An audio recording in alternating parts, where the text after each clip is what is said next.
तर एका मित्राने माझ्या व्हिडिओवर कमेंट केली होती की त्याला माझा रेकॉर्डिंगसाठीचा सेटअपबद्दल जाणून घ्यायचं आहे. तर हा माझा Insta360 X3 आहे, जो मी रेकॉर्डिंगसाठी प्रायमरीली यूज करतो. आणि हा मी हँडल बारवरती कॅम्प करायचा त्यासाठी हा क्लॅम्प यूज करतो.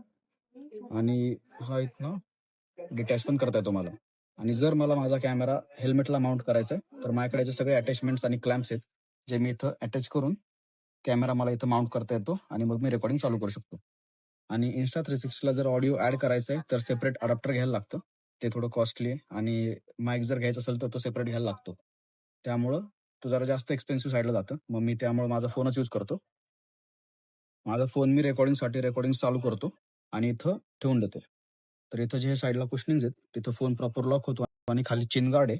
तर त्या चिन गार्डमुळे तो खाली सरकत नाही आणि तिथं राहतून माझा ऑडिओ पण एकदम क्लिअरली रेकॉर्ड होतो. कारण ह्याला ऑलरेडी नॉईज कॅन्सलेशन आहे, तर मला एक्स्ट्रा काही काम करायची गरज पडत नाही. फक्त मला एडिटिंग ॲपमध्ये जाऊन थोडंसं व्हॉईस जे लेवल्स आहेत ते वाढवायचे आणि झालं, ते प्रॉपर रेकॉर्ड होतं. तर मी जे फोनमध्ये ऑडिओ रेकॉर्ड करतो ना, तर ते मी एडिटिंग ॲपमध्ये टाकतो आणि माझी कुठली पण जी ओल्ड क्लिप असेल ना, त्याला मी ते ऑडिओ मॅच करतो आणि तो व्हिडिओ मी एक्सपोर्ट करून घेतो फोनमध्ये एकदम लो साईजमध्ये, म्हणजे वेळ वाचतो आणि लवकर एक्सपोर्ट पण होतं.